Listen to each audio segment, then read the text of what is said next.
Red sandal కానీ గంధపు చెక్క కానీ ఈ రెండు కూడా ఫారెస్ట్ యాక్ట్ కింద వస్తాయి. ఫారెస్ట్కి సంబంధించినటువంటి యాక్ట్కి సంబంధించి పవర్స్ సెంట్రల్కి ఉంది, స్టేట్కి ఉంది. అంటే కాంకరెంట్ సబ్జెక్ట్. కాకపోతే ప్రతి స్టేట్ కూడా ఆ స్టేట్లో ఒక లా తయారు చేసుకుంది. సెంట్రల్ గవర్నమెంట్ సెంట్రల్గా ఒక చట్టం చేసేంత వరకు, లేదా స్టేట్ గవర్నమెంట్ చేసిన చట్టం కొత్తదైతే, అంటే సెంట్రల్ గవర్నమెంట్ తయారు చేసిన చట్టం వచ్చిన తర్వాత స్టేట్ గవర్నమెంట్ కనుక చేస్తే ఆ స్టేట్ గవర్నమెంట్ చేసిన చట్టం ఆ స్టేట్కి ఇంప్లిమెంటేషన్ అవుతుంది. మీరు ఒక చక్కటి మంచి విషయం అడిగారు. అదేంటంటే వీటికి సంబంధించి ఎందుకు ఇంత అని. దీనికి రెండు కారణాలు ఉన్నాయి. చాలా ముఖ్యమైన కారణాలు ఏంటంటే, ఒకటి అసలు సపోజ్ రెడ్ శాండిల్ అనుకోండి, ఈ రెడ్ శాండిల్ని ఎందుకు ఎవరు ఎక్కడ వాడతారు అనేది మనం తెలుసుకోవాలి. ఎందుకు దీనికి ఇంత స్మగుల్ చేసి తీసుకుపోయేంత విషయం దీంట్లో ఏమున్నాయంటే, ఈస్ట్ ఆసియన్ కంట్రీస్, తూర్పు ఆసియా దేశాలు, వీటిల్లో ఈ రెడ్ శాండిల్లో వాళ్ళు మెడిసిన్స్కి వాడతారు, ట్రెడిషనల్ మెడిసిన్స్కి. మరియు ఇంట్లో మంచాలు కానీ లేకపోతే ఫర్నిచర్ కానీ వాళ్ళు దీని ద్వారా బాగా వాడతారన్నమాట. తర్వాత IUCN ప్రకారము ఈ స్పీసీస్ కూడా తగ్గిపోయింది. మనకు తిరుమల దగ్గర ఉన్నాయి కొన్ని, ఇంకా బీహార్లో కొన్ని దగ్గర ఉన్నాయి, అట్లా కొన్ని దగ్గరలు ఉన్నాయి. అందువల్ల వీటి వాల్యూ పెరిగిపోయింది, రెడ్ శాండిల్ వాల్యూ.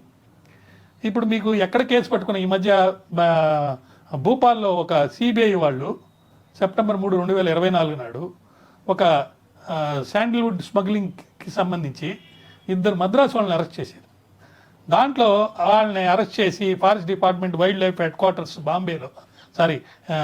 భూపాల్లో సోమవారం రోజు, ఒకరోజు సోమవారం ఉదయం అరెస్ట్ చేసి చూస్తే, ఒక కేసు ఎప్పుడో 17 సెప్టెంబర్ 2019లో వన్మండల్ దార్ అనే అతను దగ్గర నుంచి 504 లాగ్స్ని సీజ్ చేశారు, 15,530 కిలోలది. దానికి సంబంధించి ఎంక్వైరీలు జరుపుతుంటే చెన్నై బేస్డ్ రెసిడెంట్స్ వీళ్ళు 2 దొరికారు అక్కడ. వాళ్ళు 13/2023 నాడు వాళ్ళకి ఇంటర్నేషనల్ లెవెల్లో వీళ్ళ కనెక్షన్స్ ఉన్నాయని తెలిసి వాళ్ళని పట్టుకొని వాళ్ళ మీద కేసు పెట్టి న్యూఢిల్లీ దాకా తీసుకెళ్ళి, ఢిల్లీ స్పెషల్ పోలీస్మెంట్ యాక్ట్ అంటే సెక్షన్ 6 కింద CBI వాళ్ళు. అంత దూరం వెళ్ళటానికి కారణం ఏంటంటే, మెయిన్ వీటి వాల్యూ ఎక్కువ. అదంటే బంగారం లాగా అనుకోండి. బంగారం ఏమో మనం గ్రాముల్లో వెయ్యి చేస్తాము, ఇవేమో కిలోల్లో వెయ్యి చేస్తాం అంతే. ఒక కారు లోడ్ తీసుకొని పోతే మీకు లక్షలు వచ్చేస్తుంటే, కారులో తిరుపతి నుంచి మద్రాసు పోయేదానికి ఎంతసేపు పడుతుంది? ఒక 2,000, 3,000 పెడితే ఖర్చుతోటి ఇంకేంది అడవిలో చెట్లు కొట్టుకోవడం, వేసుకోవడం, తీసుకోవడం. ఇంకా వీరప్పన్, గంధపు చెక్కల వీరప్పన్ సంగతి మీకు తెలిసిందే. రాజకుమార్ని అరెస్ట్ చేయటం అన్యాయంగా, ఆయన ఇల్లీగల్గా పెట్టుకోవటం, ప్రజలంతా ఇదవటం, నాకు ప్రెసిడెంట్ ఆఫ్ ఇండియా పోస్ట్ ఇస్తే తప్ప నేను ఇది కాదు, ఇవన్నీ మనకు తెలిసినయే. అయితే దీనికి సంబంధించి అనేక చట్టాలు ఆంధ్ర రాష్ట్రంలో, అంటే కంబైన్డ్ ఆంధ్రప్రదేశ్లో మరియు తెలంగాణలో ఉన్నాయి. ఏపీ ఫారెస్ట్ యాక్ట్ ఒకటి ఉంది. తర్వాత ఇంకొకటి దాన్ని ఏమంటారంటే AP Sandalwood and red Sanders transit rules అని ఒకటి ఉంది. దాని తర్వాత ఇంకా 378 దొంగతనం theft case, 379 IPC theft case. తర్వాత క్రిమినల్ కాన్స్పిరసీ చేస్తారు. వాడెక్కడో ఉంటాడు, మెడ్రాస్లోనో ఎక్కడో మెయిన్ నాయకుడు. ఇంకొకరికి పని వాళ్ళని పెట్టి పంపిస్తారు. వాళ్ళకి అసలు ఇదని తెలియదు, పలానా పని చెప్పకుండా వాళ్ళని పంపిస్తారు. వాళ్ళకి వంటకి ఏం తెలుసు, చెట్టు కొట్టి తెచ్చుకుంటున్నారు అనుకుంటారు కానీ శాండిల్వుడ్ తెచ్చుకుంటారని తెలియదు. కొంతమంది ఏమో పోచేస్తుంటారు, వాళ్ళే పెంచుతారు.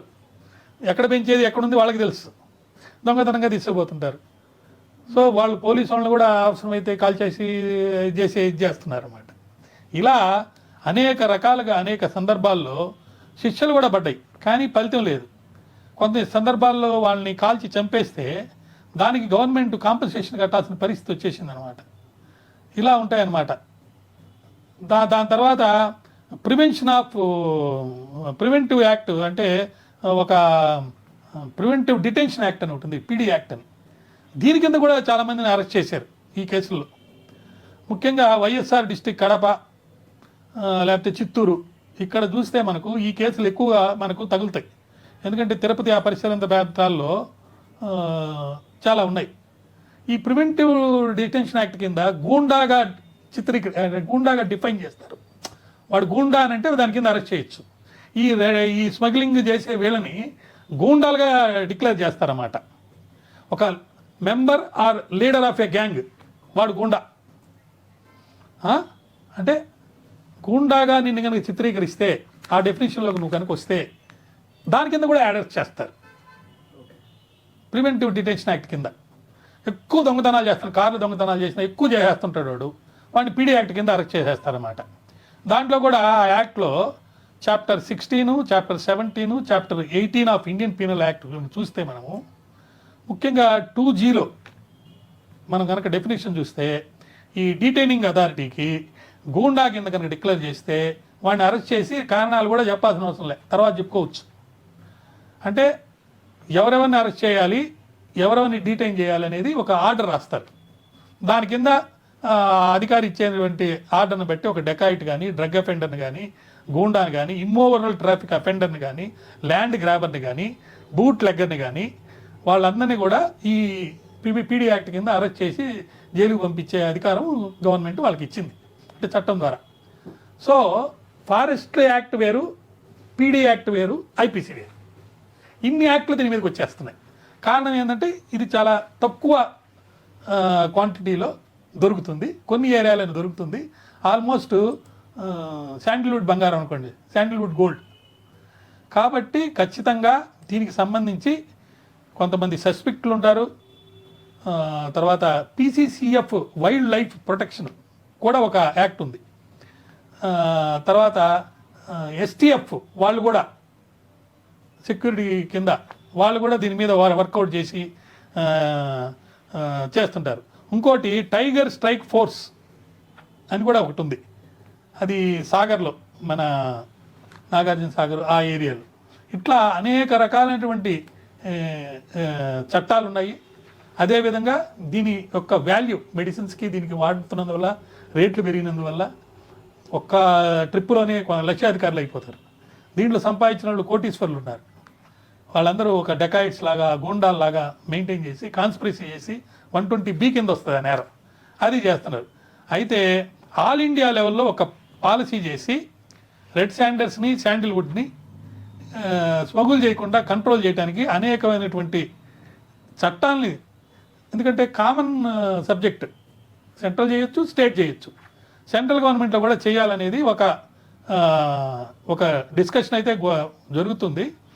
అది ముఖ్యంగా ఎందుకంటే పబ్లిక్ ఇంట్రెస్ట్లో కొన్ని ఎక్స్ట్రాక్షన్, అంటే చెట్లు కొట్టడం దగ్గర నుంచి, అదేవిధంగా వాటిని కన్వర్ట్ చేస్తారు, చెట్టును కొట్టేసి ముద్దులుగా తయారు చేయటం, ఎక్స్ట్రాక్షను, కన్వర్షను, దాని తర్వాత ట్రాన్సిట్ అంటే తీసుకెళ్ళటం, దాని తర్వాత పొజిషను, తీసుకెళ్ళింది ఎక్కడో దాచిపెట్టాలి కదా ఆ పొజిషను, తర్వాత వ్యాపారం, దాన్ని అమ్మటం, ఆ అమ్మటం కూడా ఏ దేశానికైనా అమ్మచ్చు. ఈ అన్నిటికీ సంబంధించి ఈ శాండర్స్, రెడ్ శాండర్స్, శాండల్వుడ్ ట్రీస్కి సంబంధించి దానికి సంబంధించి తయారు చేస్తారు. కొంతమంది ఏం చేస్తారంటే ఈ శాండల్వుడ్ని తీసుకెళ్ళి దాన్ని ఒక బొమ్మల్లాగా తయారు చేస్తారు, లేదా మంచాల్లాగా తయారు చేస్తారు, కట్టకట్టి పంపిస్తారు అన్నమాట. అట్లా కన్వర్ట్ చేసే వాళ్ళని, పొజిషన్ చేసే వాళ్ళని కూడా శిక్షించేదానికి సంబంధించి కొన్ని చట్టాలు ఈ దేశంలో ఏర్పాటు చేయాలని. కొన్ని సినిమాలు కూడా వచ్చినాయి ఈ మధ్య. ఒకటి రిలీజ్ అయిపోయింది, ఇంకో రెండోది వస్తుంది. దాని మీద పవన్ కళ్యాణ్ గారు కామెంట్ చేయటం, ఇవన్నీ మీకు తెలిసినాయి. చూద్దాం ఆ సినిమాల్లో ఏముందో కూడా మనం చూడాలి. రెండో సినిమాలో ప్రైవేట్ ల్యాండ్స్లో కొన్ని పెంచుతారు, గవర్నమెంట్ ల్యాండ్స్ మీరు అడిగారు ప్రైవేట్ ల్యాండ్స్లో సంబంధించి. ఇందాక దానికి సంబంధించి చెప్తాను. ఈ ప్రైవేట్ ల్యాండ్స్లో చేసే వాళ్ళకు కూడా ఇది లైసెన్స్ లేకుండా చేస్తున్నారు కాబట్టి ప్రాపర్ పర్మిషను, లైసెన్స్ తీసుకొని కట్టాల్సినటువంటి డబ్బు పన్ను రూపంలో కట్టి పెంచుకుంటే అది వేకే. తర్వాత అది ఒకవేళ మనకు తెలియకుండా అది పెరిగిన ఒక ఏజ్ వచ్చిన తర్వాత మనం ఇంటిమేట్ చేయాలి కన్సర్న్ అథారిటీకి, ఇట్లా మా దగ్గర మా ప్రైవేట్ ల్యాండ్లో ఇట్లా విరిగిందని. అది చేయలేదనుకో మరి అప్పుడు కూడా వాళ్ళ మీద చర్యలు ఉంటాయన్నమాట. దీనికి సంబంధించి అనేకమైనటువంటి చట్టాలు తయారవుతూ ఉన్నాయి. అంటే స్మగ్లింగ్ చేయడానికి కానీ, స్మగ్లింగ్ యాక్టివిటీ కానీ ఈ జరగకుండా ఉండడానికి డ్రాస్టిక్ రిడక్షన్ అనేది వచ్చింది ఈ మధ్య, ఇట్లాంటి చట్టాలు వచ్చినందువల్ల. కానీ కామన్ రూల్స్ అనేవి లేవు. అంటే దేశంలో ఉన్న అన్ని ప్రాంతాలకు కలిపి సెంట్రల్ గవర్నమెంట్ ఒక ప్రత్యేకమైనటువంటి చట్టము కాంప్రిహెన్సివ్గా ఇంకా తయారు కాలేదు. దానికి సంబంధించి అనేక నమూనాలు తయారు చేశారు. శాండిల్వుడ్ అంటే ఏంటి అనే దానికి, రెడ్ శాండర్స్ అంటే ఏంటి అనే దానికి, ఎవరు ఆథరైజ్డ్ ఆఫీసరు, ఎవరు హోల్సేల్ డీలరు, వీటికి సంబంధించిన కూడా డెఫినేషన్ల మీద కూడా చాలా చర్చలు జరుగుతున్నాయి. ఆ చర్చలు జరిగి ల్యాండ్ హోల్డర్స్కి ఫుల్ వాల్యూ ఆఫ్ అమౌంట్ కట్టి, అంటే పర్మిషన్ తీసుకొని కనుక చేస్తే బిజినెస్ కూడా గవర్నమెంటే చేయాలి, అంతేగాని వాళ్ళు ప్రైవేట్గా చేసేదానికి లేకుండా, ఇట్లా కూడా ఒక ప్రపోజల్ ఉందన్నమాట. తర్వాత ఎక్స్ట్రాక్షన్కి కానీ, కన్వర్షన్కి కానీ, ట్రాన్సిట్కి కానీ, పొజిషన్కి కానీ, ట్రేడ్కి సంబంధించి కానీ, ఈ బోత్ శాండిల్వుడ్, రెడ్ శాండర్స్ ఈ ఫుల్ బ్యాన్ పెట్టేశారు. ఆ బ్యాన్ పెట్టినప్పుడు పెంచకూడదు కాబట్టి, ఇవన్నీ చేయకూడదు కాబట్టి, ఆ బ్యాన్లో ఉండంగా చేసేదానికి మళ్ళీ పర్మిషన్ అప్టైన్ చేయాలి. సో ఆ పర్మిషన్ అప్టైన్ చేయకుండా చేసినప్పుడు ఖచ్చితంగా గవర్నమెంట్ ఈ కేసులన్నీ పెడుతుంటాయి. తర్వాత ఈ సేల్ కూడా హోల్సేల్ డీలర్స్ ఉంటారు కొంతమంది, వాళ్ళ ద్వారా జరపాలనేది గవర్నమెంట్ యొక్క థాట్. ఎవడంటే వాడు ఎక్కడంటే అక్కడ అమ్మకుండా హోల్సేల్ డీలర్స్ ద్వారానే అమ్ముతూ దాని ద్వారా కనుక వెళ్తే ఒక ప్రాపర్ అకౌంటింగ్ అనేది వస్తుంది. అది కూడా చేయాలనేది ఒక ప్రయత్నం అనేది జరుగుతుందన్నమాట. అది కూడా ఈ హోల్సేల్ డీలర్సే పాటలో పాల్గొనాలి. ఒక ఏరియా ఉంది, అక్కడ రెడ్ శాండిల్ కానీ శాండిల్వుడ్ కానీ ఉంది. గవర్నమెంట్ ఏం చేస్తుందంటే ముందు హోల్సేలర్స్ని ఫిక్స్ చేస్తుంది, వాళ్ళు పాడుకోవాలి రిస్ట్రిక్టెడ్గా. దాని యొక్క మూమెంట్ తెలిసేదానికి. ఎవరంటే వాడు వచ్చి పాడాడు అనుకో, వాడు హోల్సేలర్ కాదు, వాడు ఎందుకు పాడాడు, వాడు ఇప్పుడు మనకు కొన్ని గన్ల గురించి తెలుసు, రెడ్ లైన్ అందరినీ వాళ్ళందరినీ అరెస్ట్ చేయటం. అక్కడ ఏం చేశారు, ఒక పర్టికులర్ పాట పాడతారు ఒక గన్లో కానీ, లైసెన్స్ ఆ గనికి ఉంటుంది, వీళ్ళు తొవ్వి తీసేది ఇంకోది ఇక్కడ. అర్థమైందా? వేరే గన్నులు తవ్వుతారు, తవ్వి అక్కడి నుంచి తీస్తారు. నేను పేర్లు చెప్పను వాళ్ళందరికీ. జైల్లో పెడితే కోటి రూపాయలు, లక్షల కోట్లు, లేకపోతే 100 కోట్లు లంచం ఇచ్చి బెయిల్ తీసుకురావడానికి ట్రై చేశారని ఇవన్నీ. సో ఎవరు పాడుకుంటారనే దానికి కూడా రిస్ట్రిక్షన్ పెట్టి, దాని ద్వారా దీని మూమెంట్ ఎలా జరుగుతుంది, ఎక్కడ జరుగుతుంది అనేది తెలుసుకునేదానికి.